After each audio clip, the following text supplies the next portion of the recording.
Hi, it's Megan. Welcome back to my channel. Today I'm going to be sharing with you some more homeschooling content. I'm going to be sharing with you about our group subjects and kind of how and what we're doing with both of my kids all together. I have a second grader and a preschooler. So we'll kind of talk about the things we're doing all together and kind of what our school setup area looks like. So let's turn the camera around and get started. We kind of do homeschooling just in our main like dining room area and family room area. We don't have a dedicated homeschool space. But this is kind of what our area looks like currently. It looks a little bit different than last year. We got a little bit of new organization and a couple new pieces of furniture. So over here, this is just a desk that we got for super cheap off of Facebook Marketplace. I got it mostly so that my oldest daughter, who does a lot of arts and crafts, can have a dedicated spot for that. That's not all over my kitchen table. That then ends up being a big fight to get her to clean it up when we need to eat. So she has it over here.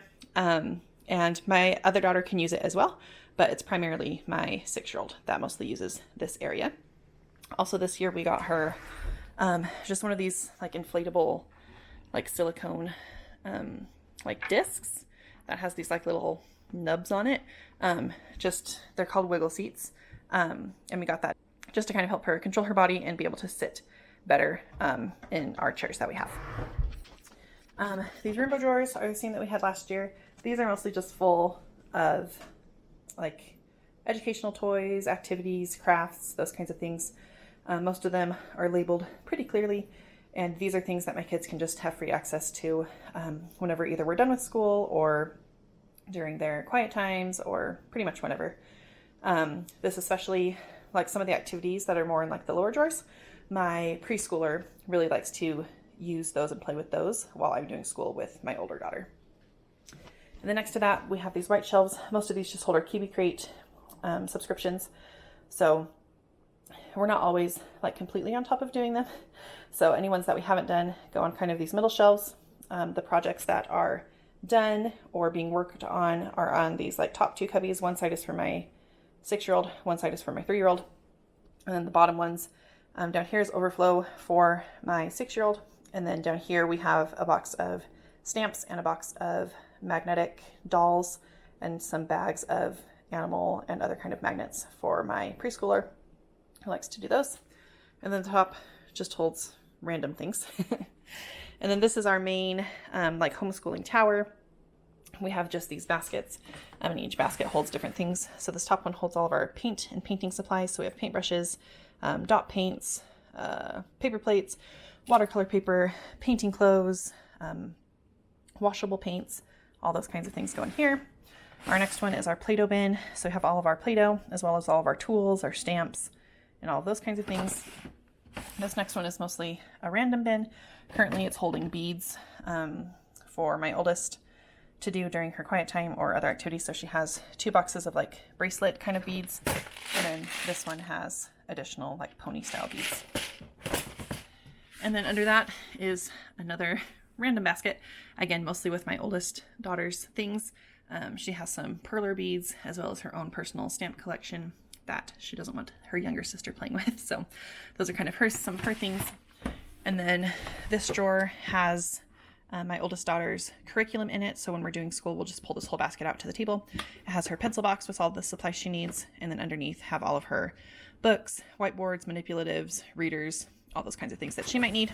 And then down here, this is for my youngest daughter's school. It has her box of crayons. This box of markers is for things that I need if I need to make like a poster or I don't know, whatever kind of things I need to write or make for her. I use these markers for, and then I also have tons of dot stickers in here because she uses those a lot in her curriculum. So this kind of houses mostly the supplies that she needs, but it's not things that she needs necessarily every single day. And then over here on this wall, we have our calendar, and then above it, we have just our art wall.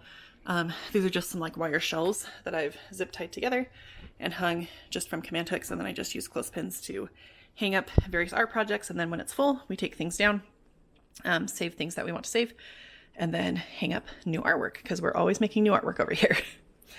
And then at the top of our tower, I just have a timer. We use this for, I don't know, reading, finishing work. We use it for all kinds of things. We have our pencil sharpener. The X-Acto brand is my favorite. That's what I used when I taught public school and it works really, really well. This is a box that has all of our calendar time things as well as a little bit of curriculum. So I'll go over that in just a second. And then we have some stickers for motivation. This zipper pouch just has supplies that I need as a teacher. So like my highlighters, pencils, pens, those kinds of things. We have these two binders that have my kids' national parks, like recording sheets for when we go to a different national park. I have a printout for each national park and they kind of fill it out and color it. And then we keep it in here just to keep a record of the national parks that they've been to, just for fun. And then over here we have our flag. We have additional pointers. Kind of hard to see, but back here I also keep like my calendar pieces. So that's kind of all we have over here. Okay, so like I mentioned, this is kind of the area where we do a lot of our homeschooling. It's kind of either here or in our family room at the couch. So this is where we do our calendar time in the morning. This is the first thing that we do after we eat breakfast. Here we start off with a prayer. We take turns who says it, and then from there we do just a quick little devotional type study with some curriculum from our church. So that's usually maybe 5 to 10 minutes where we go over like a scripture from our reading for this week, or we watch a video about the scripture story that we're learning about or something like that. And so we do that most days that we are going to be doing our full school. If you are interested in kind of what our weekly schedule is going to look like, you can check back at my last video and see kind of what we'll be doing each day during our school week. And then after we do our like scripture study for the day, we are working on memorizing a document from our church. And so I just have these little like flashcards on a ring, and then each week we're working on memorizing a different sentence. So we review that during our calendar time in the morning, and then at night when we do our nightly family scripture study, we also review it again so that my kids are getting it multiple times throughout the day. Okay, after we do those kinds of things, so like our scripture study, our opening prayer, then we do the Pledge of Allegiance. Last year we also worked on the 4-H pledge because my oldest daughter was in 4-H. So once we start 4-H back up again, we might start reviewing that again since we haven't done it in a while. And then after that, we work on our actual calendar. So we do what the day is. We sing our months of the year song, where I pull this box over and it has all the materials that I need for our like calendar time. So I'll pull out our like month pieces. I have my pointer so we can point out the date. We use the calendar to sing our days of the week song. And then we sing our months of the year song, where we just kind of go through and sing as we're going through each of the different months. And then after that, again, from my box, I just pull out our little weather chart. We sing a little song, and I have my preschooler point to what the weather is like that day. And then after that, we don't do this one every day, but a couple times a week, we do then sing a little song and talk about our feelings so that we can point to, however we're feeling this day. I also use this if we are having big feelings during other parts of our day to help kind of point out and label what my kids are feeling. And then something new we're going to be adding in this year, we've kind of been starting to do it a little bit here and there this summer as we've done like a modified homeschool, is in my little folder right here. I have just some social emotional learning curriculum that we're going to be going through. I got this from Simply on Purpose Parenting, and they have like a monthly subscription with different like social emotional learning lesson plans. And so they have it's supposed to be family style, where kids can teach the lessons, adults can teach the lessons. There's always like an object lesson, some words to be using and like vocabulary to use. There's always some kind of page with like multiple options of like role playing to practice what you've actually been learning. And so we have been working on the one that's called What Do You Do with the Mad That You Feel? Learning how to manage big feelings. So we've been working on that one for the last couple of weeks. I don't subscribe to it every month. If I see one that's like not necessarily interesting to me, or like not one that we need to be focusing on like right now, then I usually skip the subscription. You also can go back and purchase their previous subscriptions. They're just a little bit more than they would be if you bought them every month. So I just kind of keep my eye on that, and I follow them on Instagram so that I kind of know what's happening and get other kind of tips for social emotional learning from her. And then I just purchase the curriculums as we need them. And then I've also worked for a company that developed a social emotional learning curriculum for kindergartners. And so I also have some of those resources that I can pull from. So this, I don't have like a set plan. I know we're working through the big feelings one right now. We're going to, I think next we're probably going to work on like a growth mindset and grit lessons for a couple of weeks. And then we'll just kind of see, my plan is to just do it based on kind of what our family's needs are at the current time. So we'll go through that. And that again only takes like 5 or 10 minutes. And we're going to be doing that here at our beginning time and calendar time. After we do that lesson, we're going to do just some very loose geography. We've been working on this all last year pretty much, where we just sing a song about the different continents and point to them on the map. After we sing the song, I go through and I ask each kid to point to where a certain continent is, just to kind of get them familiar with where things are on a world map. And then as we are learning about other countries or talking about other countries, whether in books that we're reading and a show that we're watching, like when we just had the Olympics, we talked a lot about where those countries are, which continent they're on. And this just kind of helped to give my kids a frame of reference for where those countries actually are. And then after we do all of those things, we kind of end our calendar time by doing the poem and the song for the unit that my preschooler is doing. Like I mentioned in my last video, we're doing Playing Preschool with her again this year. And each unit that we work on comes with a poem and a song that you do during your calendar time. The next unit that we're doing is transportation. So we'll say the transportation poem together. We'll sing the transportation song together, which is Wheels on the Bus. And then that will kind of be the end of our calendar time. And then at that point, we'll split. And my preschooler will go start doing some independent play. Or I will start doing preschool with her while my oldest does some of her independent work. It will kind of just depend on the day. And once we actually start our school year, we'll just kind of feel it out and see which way is going to work best. If my oldest can just start on her independent work right away, or if she needs me to do some of her teaching.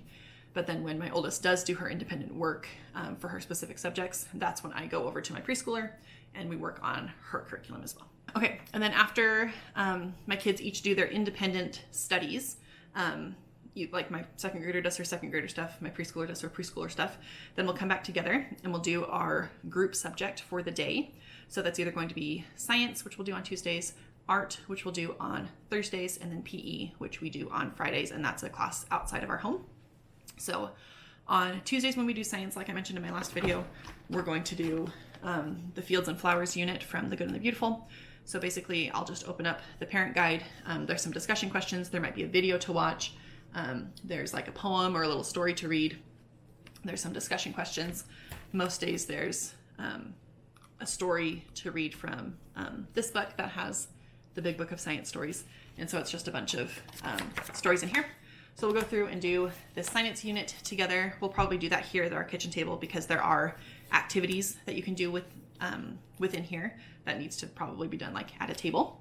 And then after we do that, we'll head over to our family room where we do our morning basket and our read-alouds. So let's head over there and I'll show you what that looks like. So over here is the dining area where we just were. And then we come over here. And this is where some of our schooling stuff is. These two brown shelves hold the picture book read-alouds for my preschooler. I pull those either from our own personal collection or I check things out from the library and just store them here so that we know where they are. Right here, these boxes also have some more school-related things. This first one is our morning basket, which I'll go into more detail in a second. This middle one is any current read-alouds I'm doing with my kids, usually like at nighttime. So right now with my oldest, we're reading the Penderwicks, which we are both really liking. I have the Meet Kea, which is what we'll be doing at the end of our school day with my oldest for her social studies, her history. And then with my youngest, we're going to start reading the second Sophie Mouse book, which she has really been enjoying as well. And then next to that, this is my oldest's reading box. This is where she has any of her chapter books from the library, or any chapter books that she's currently reading. She also keeps her headphones here for when she checks out audiobooks from the library so that she can listen to those as well. And then also here are lots of toys for my preschooler to play with. We have puzzles here. Down at the bottom we have magnet tiles and then a marble run that goes with the magnet tiles. We have some interactive picture books here. This is just random toys. This is fairy garden stuff. This section are library books. We have more preschool style puzzles right here. And then we also have our piano over here for my oldest when she does her piano lessons. And then our couch is just right here. This is where we do our morning box and all of our read-alouds.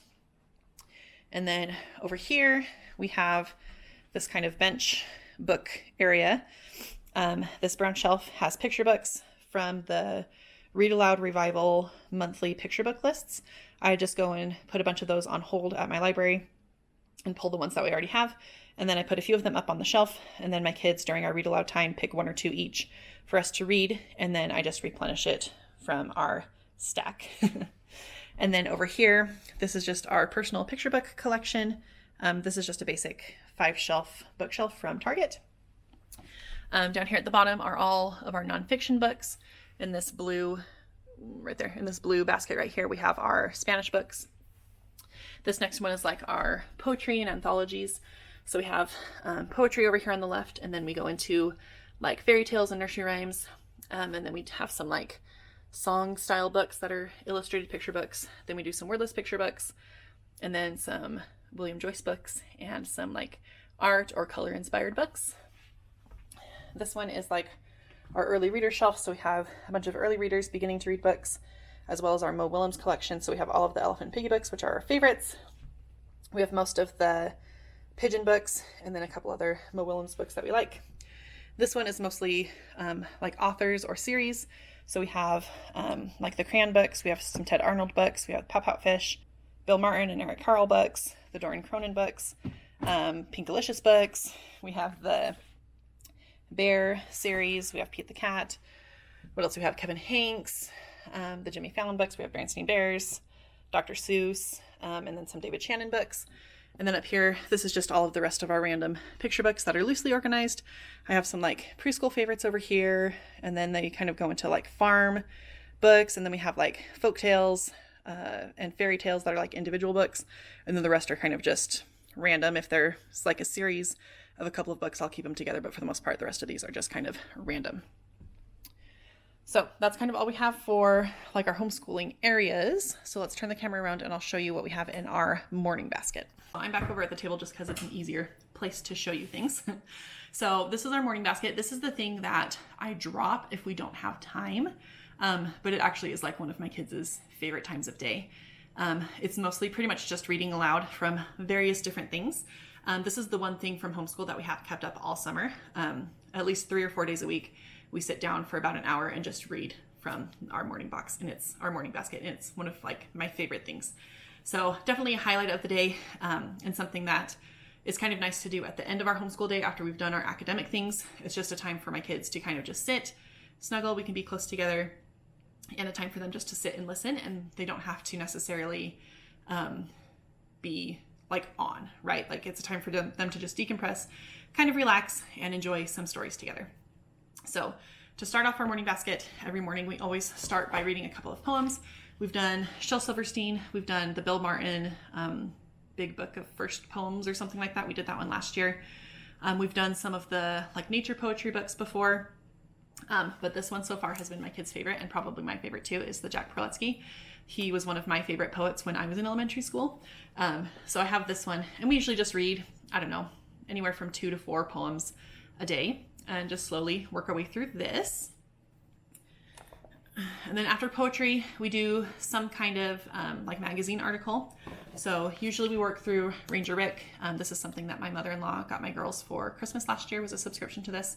And I hope that she does it again this year, because this is one of my kids' favorite things. So we'll usually just read 1 or 2 pages from here, or a story or something. If there's like the videos, there's videos that go along with it. And so if there's a video, we'll watch that. And then if we finish that, something new I'm going to be starting this year is when we finish reading all the articles in the Ranger Rick, if there's still days left in the month, we're going to go through and read some of the stories from The Friend. This is a magazine published by our church. And my girls really like it. We just haven't been reading from it a ton. So this will be something that I'm adding into our morning basket this year. After we do our magazines, then we do just a little bit of science reading. My second grader loves these anatomy books by Julia Rothman. She got quite a few for her birthday and Christmas last year because we've just loved them so much. So every day we just read 2 pages, one on the right, one on the left, just about whatever animals or whatever's going on. And that's just a quick thing. That's all we did for our science last year, was just read, 2 pages from this book. And it was interesting. My girls enjoyed it, and we really, really like the pictures and the facts that are in these books. So we just slowly work our way through them. You probably saw on the white shelving next to all my blue baskets, blue boxes, that we have three other, like the 3-box set of these anatomy books as well. And then I think the only one we don't have is the ocean anatomy, which my second grader definitely has on her wish list. So we really, really enjoy these. Okay, and then something that I'm adding in this year is we're going to be doing a little bit of like kind of women's history. My oldest has read through the Little Leaders book by Vashti Harrison, I believe is her last name. And she has loved those. And has read through them multiple times. My youngest hasn't really, she's read through like the board book a few times, but hasn't read through the physical Little Leaders books or the Little Dreamers books. I think we have both of them. And so I know that my girls really, really like those and are interested in them, but we're going to be starting this year by reading from Bedtime Stories for Rebel Girls. And this is a very similar thing. It's just stories about women in history, and it's just a 1-page like biography as well as a picture that goes with it. So we'll just read 1 page each day as we work. After we work through these, then we might switch over to one of the Vashti Harrison books. And then I also just recently got a second volume of additional Rebel stories. So, and if my girls really like this, there is also a podcast that goes with it. So if we're enjoying this and liking this, then we'll probably download some of the podcast episodes and listen to those as well as we're driving around town and running errands and those kinds of things. That is new this year that I'm going to be adding in. Just because my girls have really, really enjoyed just reading these like 1-page summaries and learning new things. And so it doesn't take very long and it's interesting to them. After that, we're going to read usually 2 to 4 of the picture books from our monthly Read Aloud Revival picture book lists that I showed you over on the brown shelf next to our tall white bookshelf. So we'll usually do some of those. And then after that, we read a chapter from our family read aloud. We just finished All of a Kind Family, and while we're waiting for the second one to come in on hold from the library, we're reading this book called Chickens in the Headlights. This is one that I read as a kid, as a family read aloud, and it is just, it's so funny. We have really been enjoying it, and we're not even all the way through the first chapter yet. So this is what we're currently reading, and then we'll go into the second book in the All of a Kind Family series. We really, really enjoyed the first, so we'll probably work our way through those this year, and then I have a few other family read alouds that I'd like to do this year. If you're interested in kind of seeing what I have on our different reading lists this year, like our family read alouds I'm going to be doing with my second grader, read alouds I'm going to be doing with my preschooler, and then an independent reading list for my second grader. If you're interested in any of those, let me know down in the comments below, and I'd be happy to make a video like that for you guys as well. So that's all I have for this week for our homeschooling video. We will be starting school in the next couple of weeks, and thanks for watching. And if you want to come back next week, I'll be having what I spent on groceries for all of August and kind of what I ended up purchasing for my no spend, low spend grocery budget this month as I've been working on my pantry challenge and eating through my pantries and freezers. So if you're interested in that, make sure you like and subscribe. Come back next week and I'll see you then. Bye.